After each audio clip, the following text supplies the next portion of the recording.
Bonsoir. C'est une question qui a intéressé pas mal de rédactions sportives tout au long de la semaine qui s'achève. Une partie de l'opinion aussi, des consultants, analystes de sport à Caen. Les débuts donc des travaux dans les différents sites où doivent être construits les stades de la Fédération camerounaise de football. Initiés il y a quelques mois, ces stades devaient autant pour moi sortir des terres 6 mois après. À ce jour et à moins de 3 mois du délai de la date butoir, donc aucun stade n'est encore en chantier. Eh bien, on parlera également de la Ligue de football professionnel avec l'élection qui s'annonce pour le 28 juillet prochain. L'interview exclusive du général Pierre Semengue que nous avons rencontré la semaine dernière ici même à Douala. Il parle de cette élection, mais également de ses potentiels challengers. On parlera également dans cette édition de la LIGAF, c'est la Ligue nationale de football. C'est une compétition organisée par un Camerounais basé au Canada, à Montréal. Peut-être pour avoir le cœur plus net, on va immédiatement aller du côté de Montréal, retrouver James Capnan, journaliste. Bonsoir. Michel, et bonsoir à tous vos nombreux auditeurs. Un bonsoir particulier à Jackson et Léger Tienche que j'imagine est déjà avec vous en plateau. Voilà, vous confirmez, James Capnan, que vous êtes bel et bien au Canada et à Montréal. Avec vous, on va parcourir l'histoire de cette compétition, mais également, vous allez vous prononcer sur pas mal de sujets évoqués en plateau. C'est bien cela? Je confirme ce que vous dites. C'est la Ligue la Ligue africaine de football et non la Ligue nationale. Juste un petit rectificatif, mais comme c'est sur le plan national et accueille tous les joueurs évoluant au Canada, j'imagine que c'est pourquoi vous avez décidé de faire ce rapprochement pour montrer le côté regroupeur, le côté inclusif de cette grande fête du football africain sur le territoire. Voilà, merci. On souhaitait avoir le cœur net et merci également pour le rectificatif. Nous vous retrouvons autant pour moi dans quelques poussières de secondes, le temps d'une gorgée d'eau.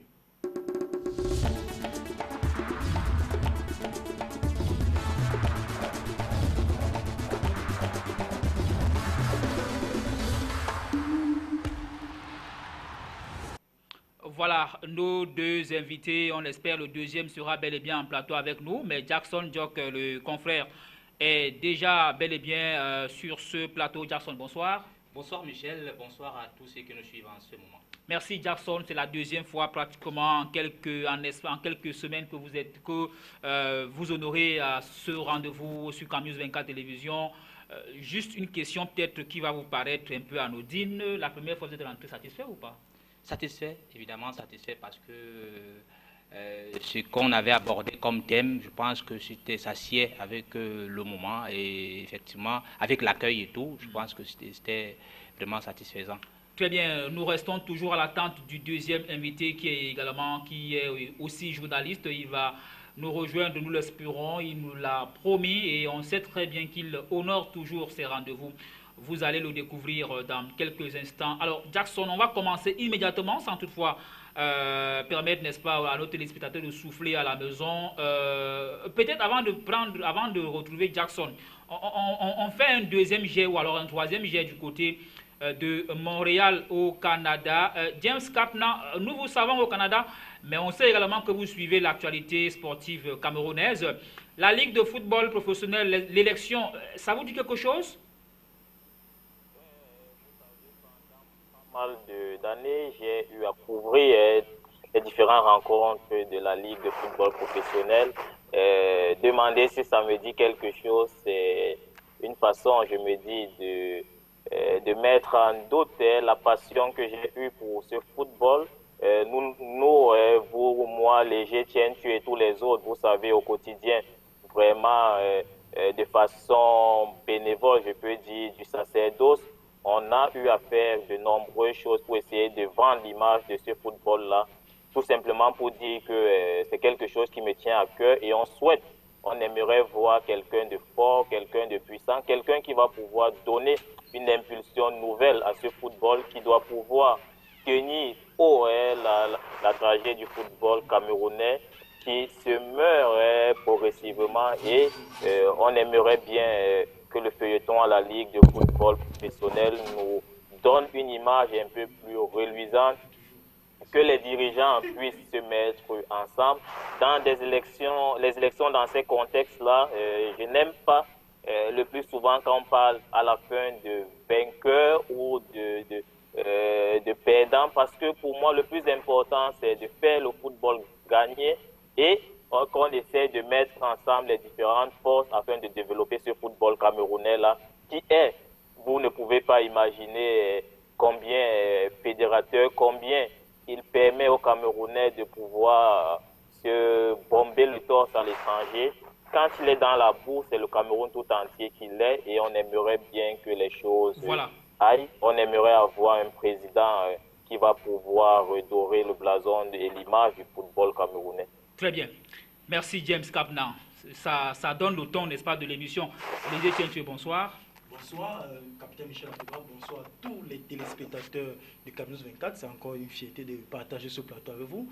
Je tiens déjà à présenter mes excuses pour le retard accusé. C'était indépendant de ma bonne volonté. Vous savez, avec les bouchons qu'on a dans la ville de Douala, ce n'est pas évident, même quand on sort tôt, de rallier votre beau studio qui est Camus 24. Merci, Léger Tientué, j'ai failli dire. Vous êtes journaliste, rédacteur en chef dans le site bien connu 45x2.com qui, je le rappelle une fois de plus, prend de plus en plus de l'ampleur.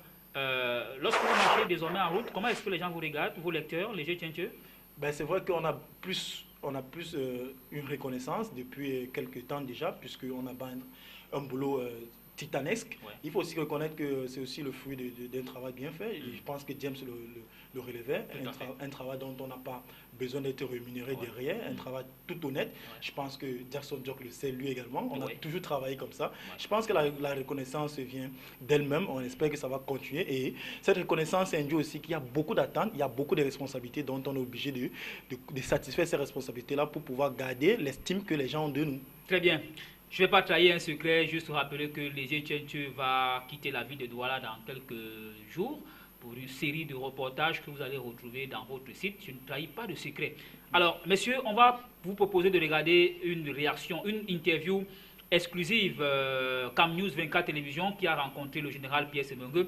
Avec lui, nous avons évoqué l'élection, nous avons évoqué les candidats, mais également son principal challenger, le PCA de l'Union sportive de Douala, M. Franck Hapi. Général Pierre Semengue est pratiquement à bâton rompu. Rassurez-vous, nous avons tout fait ce jour-là pour qu'il ne sorte pas de second. Malheureusement, le général Pierre Semengue a craché le venin. Et on va écouter, et juste derrière, on va réagir en compagnie de nos invités en plateau. Avant, il y a eu un conseil d'administration de la Ligue. Avant l'AG? Bien sûr. Et c'est le conseil d'administration de la Ligue qui a qualité de convoquer l'Assemblée générale élective.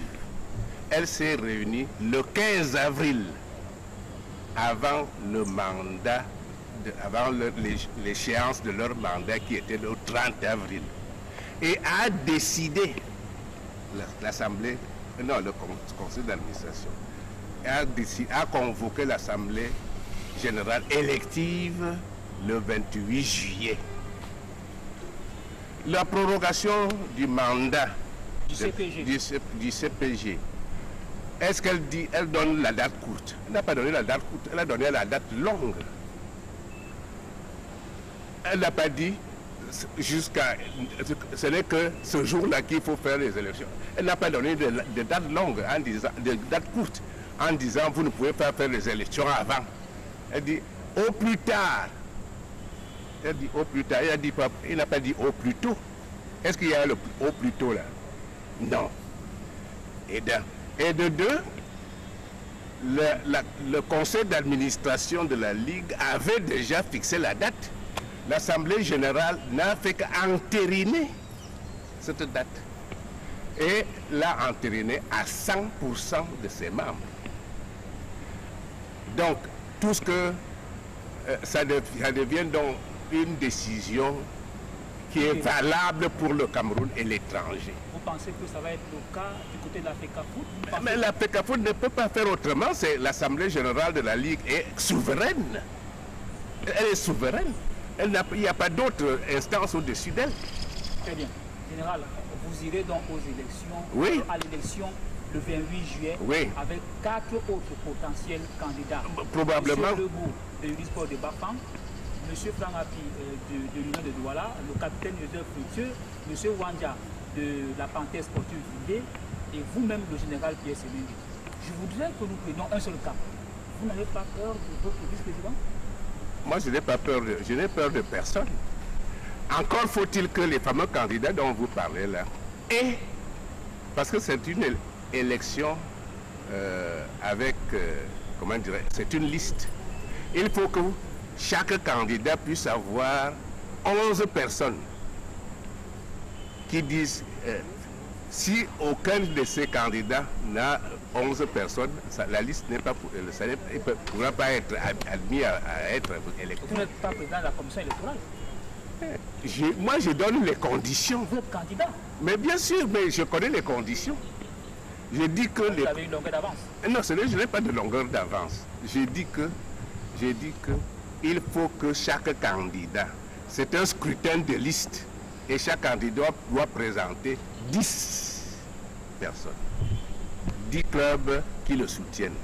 Mais vous pensez, général Pierre Semengue, que votre vice-président, avec son club Union, qui est en train d'être modernisé, les ambulances, il n'a pas le sponsor de la Ligue, c'est pratiquement un professionnel dans son club, vous ne pensez vraiment pas qu'il pourra vous challenger?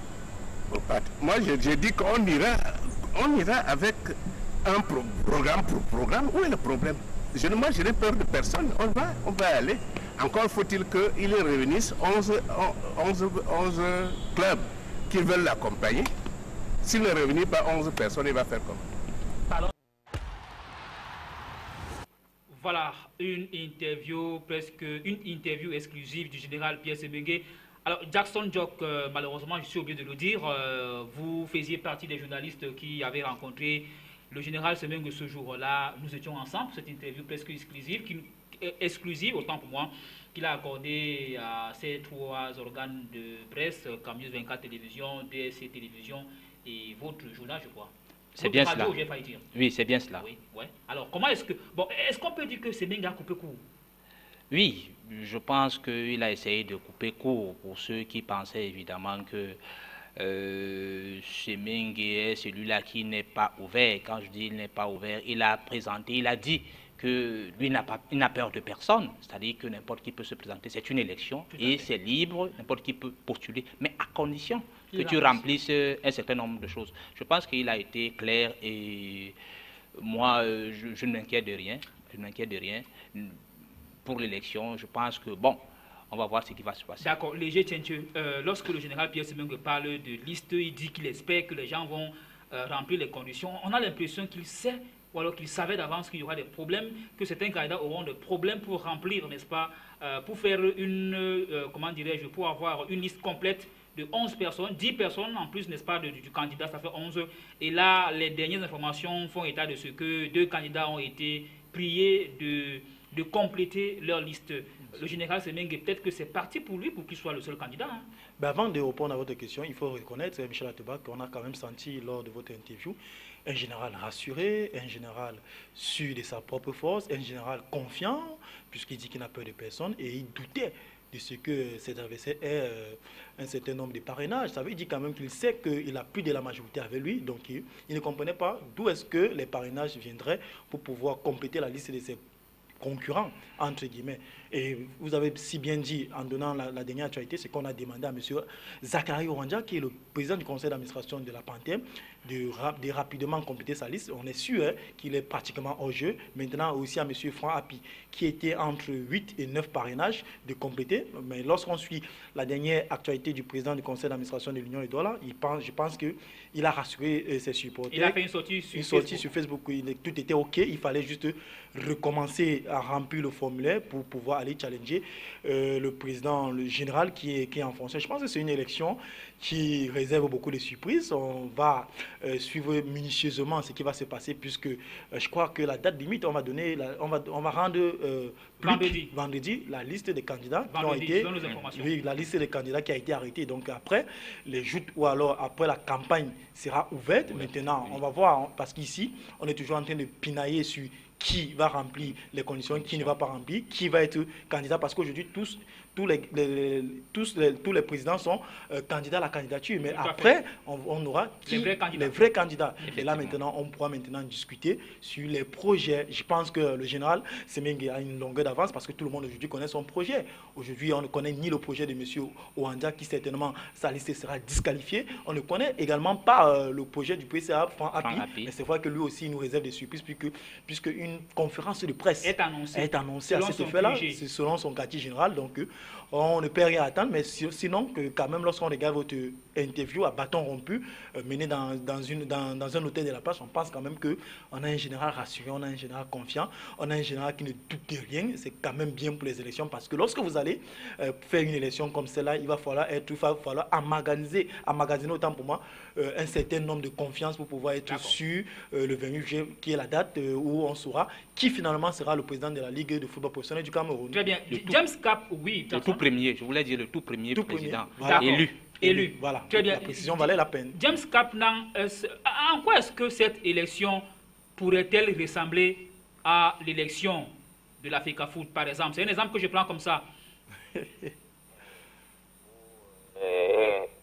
Il faut faire comme le capitaine Feutieux, je dirais, je ne sais pas, c'est pas le capitaine Feutieux là, c'est, je pense, le président de New Star qui a souvent coutume de dire... Le docteur Faustin Domke. Vous posez de bonnes questions. Là, je pense que c'est un constat tout à fait clair.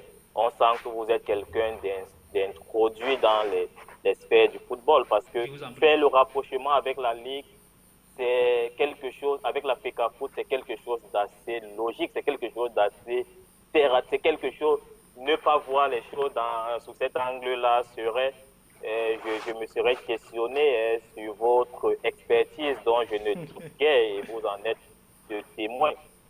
Mais on a eu à faire du pareil au même. On va s'acheminer vers ce qu'on a vécu à la Fédération camerounaise de football. On se dit, quand on regardait le feuilleton à la FECAFOOT, on avait un peu du sourire parce qu'on voyait un candidat, des choses qui étaient taillées sur mesure pour un candidat. Et là, on s'achemine quasiment dans le même chemin parce que les choses ne nous voilons pas la face. Il faudrait que Franck Api soit un roquet pour déverrouiller le verrou, le cadenaccio italien qui est fait présentement à la Ligue de football. Et c'est de bonne guerre, parce que même à l'époque de la FECAFOOT, on respectait les actions du président actuel de la fédération et on se disait toujours, quand on va en guerre, chacun doit s'armer le mieux pour espérer gagner. Et Pierre Semengue est quand même un général, c'est quelqu'un qui a eu à mener des batailles. Il sait bien ce que je suis en train de dire là, sans doute mieux que vous et moi. Il est conscient que dans Machiavel, quand il parle de l'efficacité politique, vous voyez, tous les actes, tu vois, c'est un peu ça. On essaye de mettre le manteau qui nous convient. Sauf que je vais un tout petit peu. Peut-être c'est le bis repetita, on s'achemine vers la même direction, dans le même sillage. Sauf qu'il y a, dans la déclaration là, du général, j'ai relevé quand même quelques paroles qui pourraient prêter.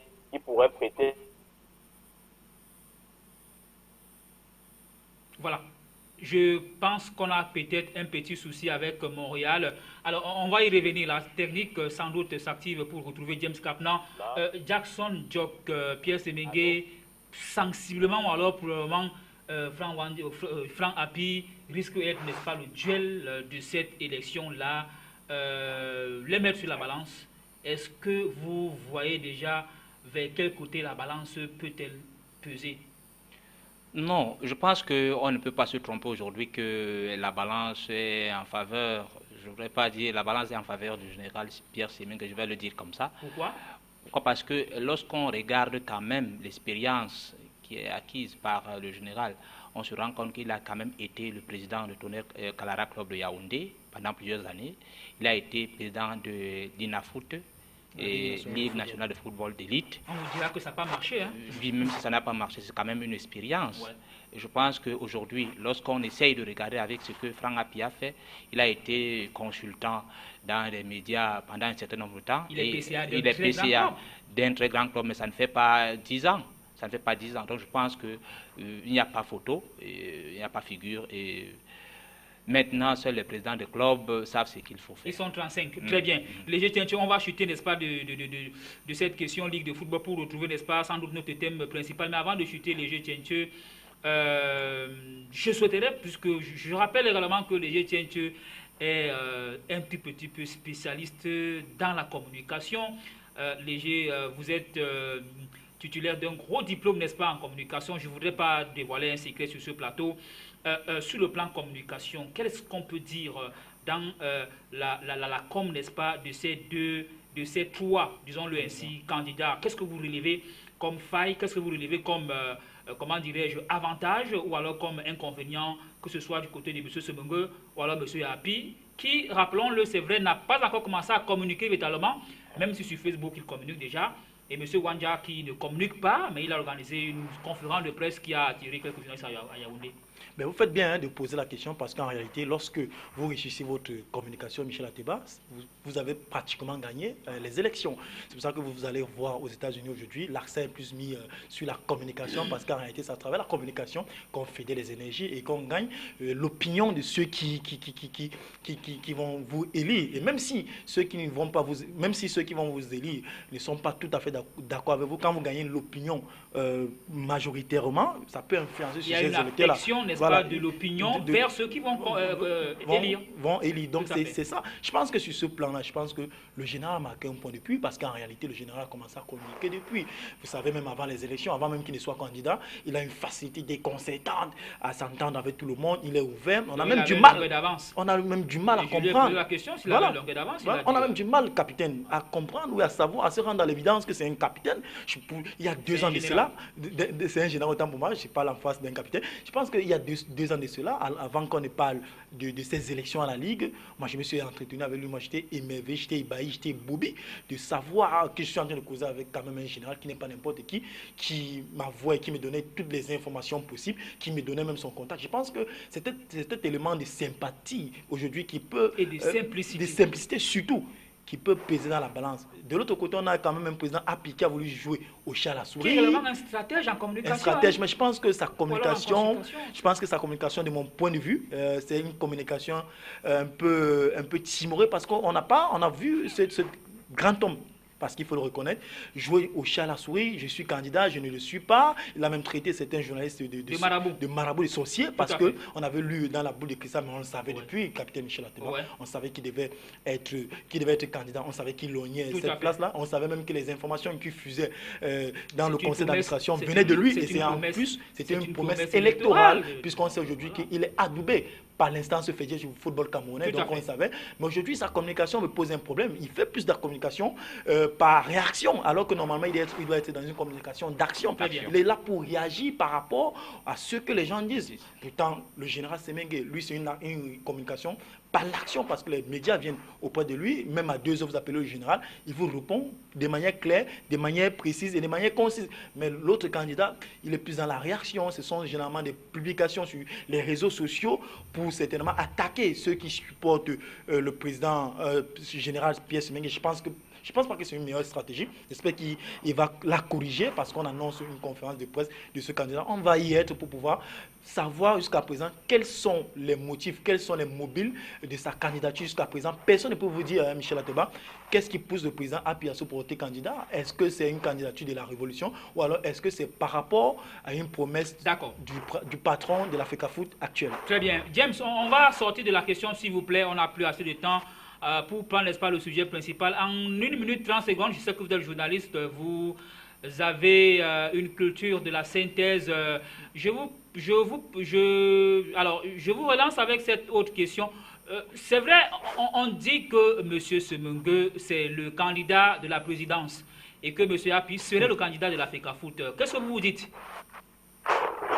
Bon, que vous me posez une question difficile. C'est vrai que ce sont des choses qui se disent sous cap et je ne suis pas aussi introduit que léger pour savoir déceler ou alors décoder des éléments aussi cachés. C'est quelque chose que j'ai aussi écouté comme vous. Il se dit que même de certains dirigeants de la Fédération camerounaise de football qui bon, c'est ce qui s'est dit, que l'un est soutenu par le directeur du cabinet civil et l'autre par la Fédération camerounaise de football.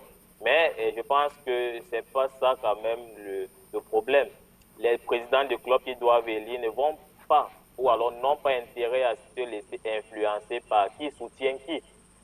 On va juste se poser, c'est quoi le projet qui peut nous aider à nous développer? Qui est celui qui peut améliorer nos conditions? Quel est le candidat dont le projet doit permettre à ce que le football camerounais soit véritablement professionnel? Parce que ce soit de par les hommes de médias ou dans l'opinion publique, c'est connu de tous, on continue de parler, même les sélectionneurs nationaux, parce que quand ils publient les listes, ils parlent de joueurs locaux ou amateurs et joueurs professionnels. Vous comprenez que c'est une façon de sous-estimer, malgré l'appellation dite professionnelle, que le football n'est pas. Je pense que on doit tout simplement chercher le meilleur candidat, celui-là qui va pouvoir développer, que ce soit le général ou celui qui prône la cause. Et je pense que les présidents des clubs doivent rester lucides. Ne votez pas, si vous avez à écouter ma modeste personne, ne votez pas quelqu'un tout simplement parce qu'il va vous promettre la place de vice-président. Ne votez pas un autre qui va dire je vais vous mettre trésorier, ou alors si je suis là, votre club ne va pas être relégué. Non. Essayons de penser au football camerounais pour choisir. Très bien, James. Je rappelle que vous êtes en direct depuis Montréal au Canada. Alors très rapidement, on va parler des Lions en quelques minutes avant de retrouver la thématique centrale qui porte sur les infrastructures avec les stades de la FECAFOOT à Caen, donc le début des travaux.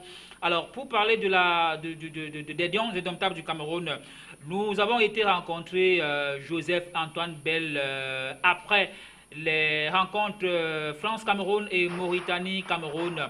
L'ancienne gloire se prononce, fait une analyse sur ces deux rencontres. Jojo parle au micro de Cam News 24 Télévision. Je pense qu'il est difficile de parler des deux matchs en même temps parce qu'on doit avoir l'honnêteté de dire, non, on doit avoir l'honnêteté de dire que les deux adversaires ne sont pas du même calibre. Donc il est difficile de comparer, mais ce qu'il faut retenir, qui n'est pas un secret en tout cas, pour qui regarde bien, c'est que notre équipe, je croise les doigts pour que ce soit une marque de fabrique désormais, parce que notre équipe a tiré au but 4 fois dans les deux matchs et a marqué 3 buts. Elle a tiré 3 fois au but contre la France, elle a marqué 2 buts. Elle a tiré une fois au but contre la Mauritanie, elle a marqué 1 but.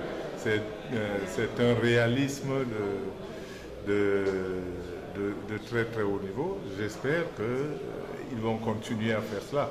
Maintenant, c'est vrai qu'on ne peut pas oublier que défensivement, ça n'a presque jamais été bon dans la mesure où, contre la France, Fabrice Ondoa a fait un grand match reconnu par tous. Donc, ce qui veut dire que la France a créé beaucoup d'occasions. On ne peut pas oublier qu'il a fait un match sérieux et solide contre la Mauritanie qui a frappé sur le poteau. Donc, ça veut bien dire qu'il y a des choses à régler. Mais ce sont des choses, notamment en compétition, qui sont bien réglées pendant que vous gagnez. Donc, tant mieux pour avoir battu la Mauritanie. Maintenant, il s'agit de régler ces choses-là. Voilà. Toutes nos excuses. On va juste rappeler que Joseph Antoine Bell est bel et bien ancienne gloire, puisqu'on parle, n'est-ce pas, de gloire, on va dire quoi, une petite erreur c'est à glisser, n'est-ce pas, sur notre CNT. On vous demande sincèrement toutes nos excuses. L'erreur parfois peut être humaine. Donc voilà, on parle bien, n'est-ce pas, d'ancienne gloire. Alors, messieurs, 1 minute chacun pour rapidement parler de cette rencontre. Non, peut-être pas. Alors, la question les GTN, maintenant que nous sommes qualifiés, what next? Bah, il va falloir certainement avoir un plan de préparation parce qu'aujourd'hui, il faut reconnaître que ça faisait très longtemps que le Cameroun n'avait pas arraché sa qualification en moins une journée. Ce n'était pas arrivé depuis pas mal de temps. Je pense que c'est un avantage aujourd'hui pour Hugo Bros qui va certainement en profiter du match du 3 septembre face à la Gambie. Match comptant pour la 6e et dernière journée des éliminatoires de la CAN Gabon 2017 pour pouvoir rôder, pour pouvoir tourner, pourquoi pas, son effectif et surtout établir un plan de travail qui va nous permettre d'aller du côté du Gabon, non pas pour faire la figuration, mais corriger le tir de la dernière CAN en Guinée équatoriale. Je pense qu'aujourd'hui, au premier tour, c'était quand même très regrettable. Je pense qu'aujourd'hui, Michel Ateba, il faut reconnaître qu'il y a quand même encore des joueurs qu'il va falloir certainement appeler pour pouvoir renforcer déjà le dispositif déjà présent. Je pense à des joueurs comme Matip qui peuvent revenir, Joël Matip et Marvin Matip également, Georges Kevin Koudou qui fait des bonnes choses du côté de Marseille. Voilà, je pense qu'il va falloir approcher tous ces talents pour pouvoir permettre que cette équipe soit plus... il y ait de la compétition, qu'il y ait de la concurrence pour qu'on puisse avoir les meilleurs possibles pour aller chercher cette CAN au Gabon l'année prochaine. Voilà, Jackson, le 3 septembre prochain, Hugo Bros devrait-il convoquer les joueurs locaux en grande partie ou alors convoquer ceux des joueurs, on va dire quoi, expatriés qui n'ont pas eu assez de chances d'être convoqués à l'équipe nationale? Pour vous, comment est-ce que, quelle est la liste que peut avoir Hugo Bros le 3 septembre prochain pour cette rencontre de gala à Bafoussam contre la Gambie, puisque le Cameroun est déjà qualifié et la Gambie est out pour la compétition? Oui, je pense que tel que les choses se dessinent et tel que j'ai suivi Globos, son interview qu'il a accordé à la radio nationale, il dit qu'il va faire rouler son effectif, c'est-à-dire qu'effectivement, il va convoquer les joueurs locaux. Et je pense que c'est avec ça qu'il va essayer de faire son schéma tactique contre la Gambie. Je l'espère bien. Maintenant, moi, je crains un peu les Grecs, même quand ils me donnent des cadeaux, parce que effectivement, c'est ce qui s'est passé, c'était en 2014 avec le match Allemagne-Cameroun, et on s'est rendu compte après que ce n'était plus ça. Et là, je crois que c'est la première victoire de Hugo Bros aujourd'hui. Il ne faut pas qu'on essaye de dormir sur nos lauriers pour dire que le Cameroun est déjà sur une bonne dynamique. Je ne pense pas. Moi, je me souviens, parce que effectivement, il faut dire que la Mauritanie, quand même, c'est pas un foudre de guerre. Ils sont quand même, c'était deuxième. Hein? Oui, c'était deuxième, mais n'oublions pas que... Ils n'avaient jamais perdu à domicile. Oui, mais n'oublions pas que la Mauritanie, c'est quand même... La Mauritanie, je crois que leur premier match, pour revenir dans l'historique de la Mauritanie, il faut dire que leur premier match, c'était quand même le 11 avril 1963, où ils ont été battus 6-0 par le Congo. C'est pas un foudre de guerre. Oui, maintenant, leur première victoire, c'était... leur énorme victoire, c'était en 2006 contre la Somalie, c'était avec 8-2. Et effectivement, leur plus grand score, ils ont été battus par, je crois, par la Guinée, 14-0. C'était en 1972. Donc je pense que ce n'est pas un foudre de guerre lorsqu'on voit. Et on se rend compte évidemment aussi que c'est une équipe qui n'a jamais été qualifiée pour la CAN ni pour la Coupe du Monde. Donc, sauf que cette équipe a évolué, Jackson. Oui. L'évolution est là, mais je pense qu'il a fallu un miracle pour qu'on... Oui, mais il ne faudrait pas aussi qu'on essaie de faire comme si le Cameroun a franchi un palier. James, très bien. Monsieur Kapnang, s'il vous plaît, vous avez exactement 1 minute 30 secondes pour nous dire comment est-ce que Hugo Bros peut amorcer la rencontre du 3 septembre prochain. Juste après vous, on va attaquer le thème central, à savoir l'infrastructure, et juste après, on parlera de la Ligue. Monsieur Kapnan? Chaque fois que vous me donnez la parole, vous avez toujours tendance à me discriminer un tout petit peu. Je ne sais pas pourquoi. Il y a toujours cette mention qui vient avant. Vous avez tel nombre de temps. Pourtant, chez les autres, c'est pas ça. Et normalement, je devrais vous attaquer contre ça parce que c'est juste pourri. De façon claire, sur la question même, je pouvais me taire puisque les GTN a pratiquement tout dit, Jackson également. Je suis d'avis avec les différents panélistes, mais je m'inscris un tout petit peu en faux contre Jackson qui souhaiterait qu'on on n'apprécie pas, qu'on ne savoure pas cette victoire. Une victoire n'en demeure pas moins une victoire. Qu'on gagne contre le Lesotho ou contre la Somalie, c'est une victoire. Ça a la même saveur. Maintenant, c'est comment aborder le prochain match. Brosse est un nouvel entraîneur décrié. Là, ce n'est pas la question. Mais c'est lui le sélectionneur. Il faut qu'il pense à se faire un groupe solide. Je pense que pour le moment, ce qu'il devrait faire, ce ne serait pas forcément de convoquer tous les joueurs locaux, mais ce serait de convoquer pour ce match du 3 septembre tous les potentiels joueurs qu'il pourrait, ou alors les joueurs camerounais qui se démarquent, que ce soit sur le plan national comme à l'étranger, que toutes les personnes qui ont la nationalité camerounaise, qui n'ont jamais eu à livrer de match avec la sélection et qu'on connaît talentueux, qu'on essaie de les ramener. On voit le petit Ndungu au Barça, ce sont des jeunes pépites, des promesses. Ils sont nombreux. On a Nguéné à Antalya Sport.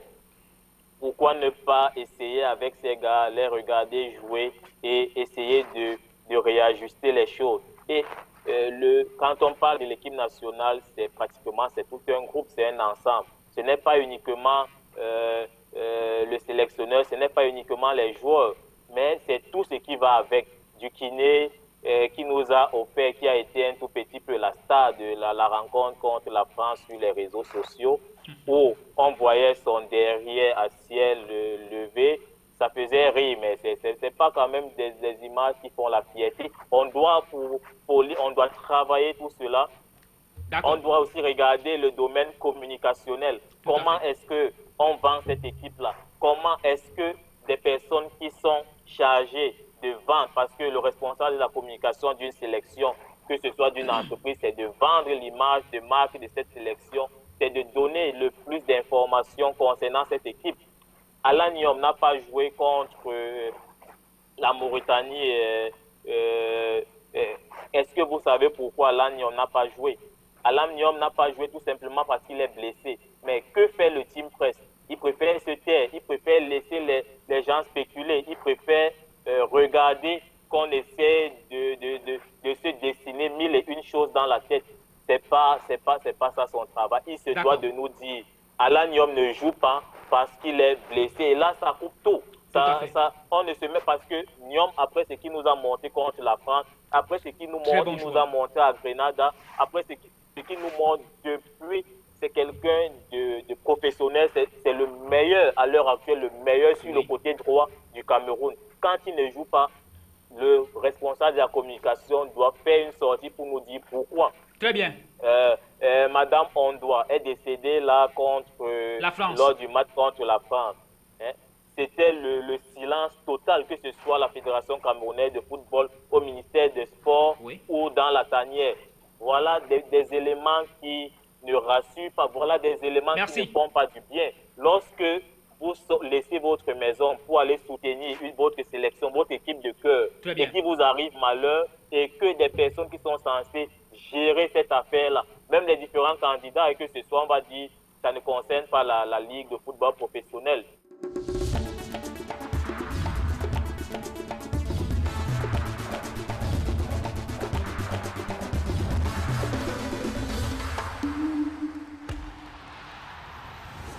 Voilà, merci James Kapna. On vous retrouve dans quelques instants seulement. Le temps pour nous, n'est-ce pas, de parler justement, d'entrer dans la thématique centrale de cette émission. On parle des infrastructures sportives avec les nouveaux stades que doivent construire la Fédération camerounaise de football. On le sait tous, le délai était de 6 mois. Mais à moins de 3 mois, n'est-ce pas, de cette date butoir, on a l'impression que rien ne bouge au niveau des chantiers. Avant de retrouver nos invités, on vous propose de regarder cet élément qui revient justement sur les stades de la FECAFOOT. Juste derrière, on retrouve les invités en plateau et notre invité principal du côté de Montréal au Canada. Et pourtant, le délai donné pour la livraison des 10 stades était de 6 mois. À quelques mois, soit 3 au total de cette date butoir, les travaux n'ont toujours pas débuté dans aucun des stades. Le cas ici de celui de Banganté. Sur ces photos, on peut voir afficher les différentes plaques qui indiquent juste le projet. Sur cette piste qui mène au stade, rien de concret. Le site en lui-même est désert. Seule la pierre peut laisser croire qu'ici cérémonie avait eu lieu. Tout à côté, la maquette du stade, une beauté d'une capacité de 2000 places. On le dit moderne et très futuriste, mais jusqu'à nos jours, rien n'est encore concret. Comme à Banganté, Bamenda, Bertoua, Bafia et Ngoumou sont dans la même situation. Lancé en grande pompe, ce projet serait-il en train de mourir à petit feu? Estimé à 780 millions de francs CFA pour chacun, les contributions des différentes mairies sont aussi attendues. La FECAFOOT, selon plusieurs sources, a le plus gros lot. Mais depuis le scellé de ses comptes bancaires, la situation devient de plus en plus préoccupante. Que va-t-il se passer? Difficile de le savoir pour le moment. Très bien, la question est donc posée. Léger Tientieux, alors que va-t-il se passer? On rappelle que l'élément posait justement le problème des délais aussi. On avait parlé de, la FECAFOOT avait parlé de 6 mois, mais là on se rend compte que 3 mois, n'est-ce pas, se sont épongés. Il y a moins de 3 mois de la date butoir. Rien n'est encore fait rien n'est encore concret sur le terrain. Pas de travaux. Que pourra-t-il se passer dans les jours à venir? Est-ce que cette annonce de la constitution des stades était une annonce juste pour amuser la galerie? Comment est-ce que vous analysez cette question-là? Ben, il faut dire que déjà, c'était quand même une action salutaire, puisqu'aujourd'hui, on sait que le talon d'Achille de notre football au Cameroun, c'est justement les infrastructures qui sont d'une rareté incroyable. Donc, je pense que aujourd'hui, on avait accueilli cette nouvelle avec beaucoup de joie lorsque la Fédération camerounaise de football nous avait annoncé que certaines villes devaient faire l'objet de la construction de certains stades. Malheureusement, et selon l'enquête que vous venez de faire, on peut se rendre à l'évidence que rien n'a été fait et que rien n'est toujours en train d'être fait. Je pense que c'est un problème puisque la date de livraison était fixée pour 6 mois, rendue à mi-parcours. On n'a même pas toujours commencé même la barrière. Aucun travail n'est effectué, aucun emploi n'est même visible sur les sites. Je pense que j'ai commandé aussi un article du côté de Baganté pour mon correspondant. Je pense que lui-même, il a fait la même analyse que vous, la même observation où il y avait que les chefs dans le coin qui broutaient allègrement les aides. Donc je pense que c'est un réel problème où on est en droit de se poser la question, est-ce que c'est une promesse électorale ou alors est-ce que c'était pour amuser la galerie? Souvenez-vous, Michel Ateba, que nous avons analysé cette question sur un autre plateau où on disait que vraiment c'était pas possible déjà qu'en 6 mois que la Fédération camerounaise puisse livrer ses travaux. Quand on sait que déjà le problème de la pelouse n'était pas encore disponible, même si c'était on voulait nous faire croire que la pelouse synthétique était déjà stockée au niveau du port de Douala. J'avais dit non ce jour. Voilà, vous avez carrément dit non. Donc, c'était pas déjà disponible. Au confrère qui voulait véhiculer cette information, voilà. J'ai carrément dit non parce que j'avais l'information qu'il n'y en avait pas de pelouse à Douala. À cela, il faut aussi ajouter la sortie de Aqua, le directeur du FECOM, qui a désengagé la mairie de Bafia par rapport à ce projet-là. Aujourd'hui, on sait que... Et même celle de Ngoumou. Et celle de Ngoumou. Maintenant, on se pose la question... D'où viendra les fonds? Quand on sait que la fédération n'a pas de fonds, les comptes de la fédération sont scellés, on se demande comment est-ce que ce projet va voir le jour. Est-ce que c'est un projet monnaie ou alors est-ce que les dirigeants de l'instance fêtière du football camerounais savaient que ce projet ne pouvait pas aboutir? Voilà beaucoup de questions qui nous poussent à se rendre à l'évidence que vraiment il va falloir essayer de creuser, il va falloir essayer de pousser l'analyse un peu plus loin pour savoir qu'est-ce qui s'est passé. Est-ce que c'était un projet pour amuser la galerie, comme vous dites? Sinon, vraiment, il va falloir que dans ce pays, qu'on arrête d'amuser les gens, qu'on arrête de prendre les gens pour des singes, qu'on puisse, si vous voulez faire un travail, il va falloir que vous soyez sérieux parce qu'aujourd'hui, ça jette du discrédit sur la Fédération camerounaise de football, malheureusement. Jackson Jock, c'était une singerie?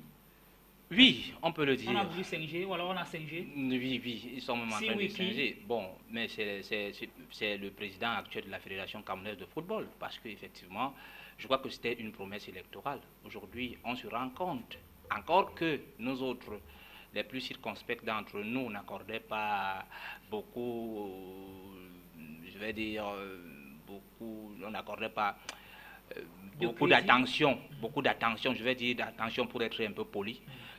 N'accorde pas beaucoup d'attention à ce chantier qui était pour moi titanesque parce qu'on ne voyait pas comment est-ce qu'on pouvait réaliser en 6 mois seulement des stades de telles envergures. 2000 places, 1200 places, donc je pense que 780 millions. C'était vraiment pour amuser la galerie, et je pense qu'aujourd'hui, les faits nous donnent raison.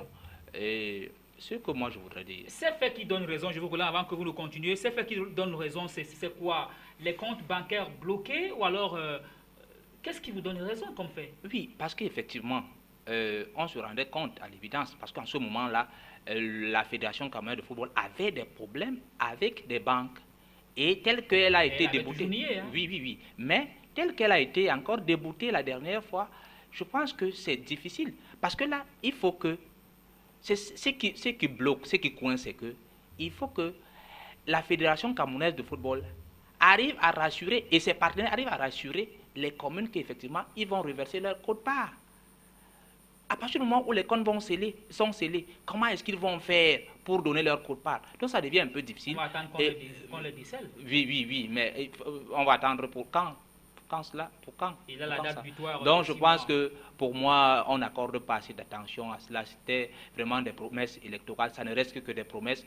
Maintenant, Léger relevait quand même que dans le fond, c'était quelque chose de bien. Oui, à partir du moment où on se rendait quand même compte qu'on a des problèmes d'infrastructure, et si un projet novateur arrivait à se mettre sur pied, ça devait être quelque chose de bien. Mais maintenant, lorsqu'on regarde dans des contours et des pourtours et tout le périmètre, la géographie qui entoure tout cela, on se rend compte à l'évidence que effectivement, c'est quelque chose qu'on ne doit pas accorder beaucoup d'attention. James Kapnan, est-ce que vous partagez les analyses de mes invités ici en plateau à Douala, ou alors vous avez une autre vision autre que ce que Jackson et Léger tiennent comme argument par rapport, n'est-ce pas, à cette question FECAFOOT, où sont passés les stades? On en est jusqu'à présent à la pose de la première pierre. Nous sommes à moins de 3 mois de la date butoir. Que va-t-il se passer? Que pourra-t-il se passer quand on sait les problèmes que la fédération a en ce moment, les comptes qui sont bloqués? Est-ce que ce projet-là est un projet mort-né? Que va-t-il se passer? La question est bien posée. Je vais vous dire, pour savoir ce qui va se passer, je vous invite à lire la réaction de Camille Nkwa, ce magistrat au mot et au doigté, au tact, dont on ne saurait venir ici se questionner sur la précision et la qualité des mots choisis. Rien ne va se passer. J'imagine que vous tous en plateau, vous avez eu à le lire. Le magistrat relève tout simplement que les choses sont incompréhensibles, que la Fédération camerounaise de football, je suis en train de le paraphraser, que la Fédération camerounaise de football est en train de faire quelque chose qui peut s'apparenter à, je ne sais pas, je ne vais pas parler du vaudou, mais elle est l'instigatrice d'un projet dont elle ne donne pas la plus grande partie du financement. Ça, c'est Camille Nkwa qui essaie de nous le relever dans la note, cette petite leçon de gestion qu'il a adressée à lui, Paul Motazé. C'est peut-être pourquoi ce ministre connaît les démêlés dont on est en train de parler ces derniers temps avec la justice. Lui, Camille Nkwa donne une véritable leçon de gestion à ce monsieur qu'il voulait qu'il, de façon irrationnelle et illogique, finance via les communes ce projet que vous dites mort-né. Je ne vais pas utiliser ce mot, mais tout porte à croire que on tend vers la mort de ce projet. Que j'écoutais dans un article du site Camfoot où on parlait comme Jackson et Léger, ce sont des projets de campagne. Je ne sais pas si c'était tout simplement pour la campagne, mais au niveau de la faisabilité, le magistrat Camille Nkwa nous montre que c'est impossible parce que tant qu'il sera président du FEICOM, il ne déboursera pas 5 francs pour ce projet-là. Pourquoi? Il s'explique. Il essaie de démontrer que, sous peu, la Fédération camerounaise de football doit annuler complètement l'utilisation des pelouses synthétiques. Et tous les stades dont on est en train de vouloir construire sont faits ou alors étaient censés être faits avec du matériel synthétique. Et le magistrat Camille Nkwa nous démontre que c'est quelque chose, c'est de l'argent qu'on veut dilapider, qu'on jette tout simplement à travers les fenêtres. Parce que comment mobiliser autant de milliards de francs pour construire des infrastructures qui ne nous serviront plus à rien sous peu? Vous comprenez que c'est de la magie qu'on est en train de vouloir nous faire voir. Très bien. Outre cet aspect-là, on peut aussi regarder, il parle du coût de financement.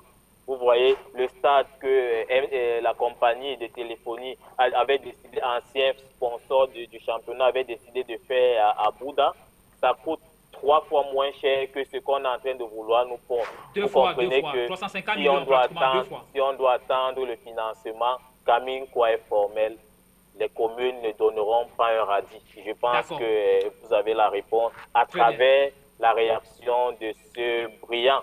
C'est pourquoi quand je lisais ce monsieur, j'ai dit le Cameroun peut se vanter d'avoir encore des hommes intègres dans son administration. Voilà, très bien. Alors, Léger Tientué, rapidement, je crois que James a vraiment, tout comme vous également, Léger Tientué et bien sûr Jackson Jock, James Kapnan a vraiment ressassé tous les bords, n'est-ce pas, de cette question, de cette problématique-là. Maintenant, on sort de la question pour rapidement chuter. Alors, Léger Tientué, je rappelle également que M. Camille Akowa est le directeur général du FECOM, c'est le fonds intercommunal, n'est-ce pas, c'est la principale structure qui donne de l'argent aux communes, aux mairies, disons-le ainsi. C'est une grosse leçon qu'a donnée M. Camille Akowa à la FECAFOOT. Bien sûr, je pense que James l'a bien relevé, James l'a bien expliqué. On sent quand même qu'il a pris du temps pour lire cette correspondance qui est très très longue, il faut le rappeler. Il a eu l'esprit vraiment de synthèse. Voilà, c'est au moins sur 4 pages parce que j'ai commencé à lire. Moi, je suis pas allé au milieu. Donc quand même, James l'a relevé. J'ai retenu l'essentiel. Voilà, James nous a fait une synthèse parce que premièrement, c'est-à-dire que c'est un projet qui n'a pas de sens. Vous ne pouvez pas construire des stades avec la pelouse synthétique. Moi, je l'ai dit ailleurs. Je l'ai dit ailleurs. En France, à partir de la saison prochaine, on va raser totalement. Je pense que la seule équipe en Ligue 1 en France qui avait encore le gazon synthétique. Non, c'était pas Nice, c'était Lorient. Mais Bouffat s'est blessé lorsque Lorient jouait contre Lille. Bouffat s'est blessé. Le syndicat des footballeurs français a demandé que ce n'est pas possible. Ils sont montés au créneau. Ils ont dit que ça soit la dernière fois. Et maintenant, la Fédération française de football, à travers la LFP, la Ligue de football professionnel, a demandé que toutes les équipes qui montent en première division, parce qu'il y a parmi les 3, il y a 2 équipes qui ont encore du synthétique. On les a demandé de raser totalement. C'est comme ça que Nancy va raser son stade, son gazon synthétique pour mettre la pelouse naturelle. Parce qu'aujourd'hui, on ne joue pas le football moderne. Bon, peut-être qu'on va raser pour vendre ça en Afrique, pour envoyer ça en Afrique. Mais sauf qu'on ne peut pas jouer. Michel Atteban, on ne joue pas. Ne le savent-ils pas la FECAFOOT? Moi j'étais inquiet, moi je me posais la question, est-ce qu'ils s'informent même d'ailleurs? Vous ne pouvez pas faire un projet futuriste comme vous avez dit dans le reportage et qu'on a encore du gazon synthétique, on sait que premièrement, lorsqu'on prend l'exemple de Douala, quand il fait chaud, c'est terrible, vous ne pouvez même pas marcher sur cette pelouse-là. Il est difficile parce que ça rejette de la chaleur et en plus, les joueurs contactent facilement des blessures. Aujourd'hui, vous savez que dans un tournoi international, c'est carrément interdit. On ne joue pas un tournoi international sur la pelouse synthétique. Donc, je pense que c'était un projet, monsieur Akowa a bien fait de le dire, qui devait pousser les autorités à recommencer. Et il a aussi relevé Akowa dans sa correspondance que le projet était mal ficelé. On ne sait pas comment est-ce que vous pouvez être l'initiateur du projet et que vous financiez moins que la commune, alors que c'est vous qui êtes le principal initiateur. Et même la manière dont vous demandez que les fonds soient remboursés, et ça prête à équivoque. Et surtout le coût. Le coût, vraiment, c'est un véritable problème. Je pense qu'ils sont tombés, comme James l'a dit, ils sont tombés sur un magistrat qui avait la matière, qui avait plus de cordes à son arc et qui a fait une bonne leçon de gestion. Maintenant, si les communes se désengagent à travers le FECOM, la FECAFOOT peut continuer. Est-ce que la FECAFOOT aura les côtés franches pour pouvoir continuer, Michel Ateba? C'est le point d'interrogation. Je pense que lorsqu'on regarde le contexte actuel, il est fort à parier que ces projets seront totalement annulés. Jackson Jock, on peut dire qu'on n'a plus rien à dire. Oui, rien à dire, rien à dire. D'ailleurs, qu'il serait superflu de reprendre ce que les autres ont dit, parce que carrément, c'est la vérité. Disons-le comme ça. J'y ajoute simplement que, écoutez, vous ne pouvez pas être, comme la FECAFOOT, être porteuse d'un projet, effectivement, le sponsoriser au même niveau que les partenaires dans les communes et vous. Je pense que là encore, ça relève, je ne sais pas, je ne vais pas dire de la sorcellerie, mais ça relève l'irréel, disons comme ça, de la fiction peut-être aussi, de la métaphysique. Bon, donc je pense qu'avec tout cela, je crois que Kamekwa a tout dit. A démantelé tout. Très bien, voilà ce qu'on pouvait dire sur la question des stades de la Fédération camerounaise de football. Alors, en page, on va dire, découverte, on va vous proposer de regarder cet élément et on va juste revenir. Et ensuite, on va conclure avec notre invité depuis le Canada. On va parler de la Ligaf. Alors, il s'appelle Ngassa Wandi Dollar. Rassurez-vous, ce n'est pas le dollar américain. Il est un jeune footballeur franco-camerounais de 19 ans. Il a été formé par le FC Nantes. Il évolue en ce moment dans le club intitulé, je vais retrouver le nom du club tout à l'heure. Voilà, le Poiré sur vie, c'est du côté de la France. On va regarder, c'est un défenseur central, mais parfois il peut jouer arrière, droit ou gauche. L'élément de Donald Ngassa Wandi. Juste après, on va parler de la Liga.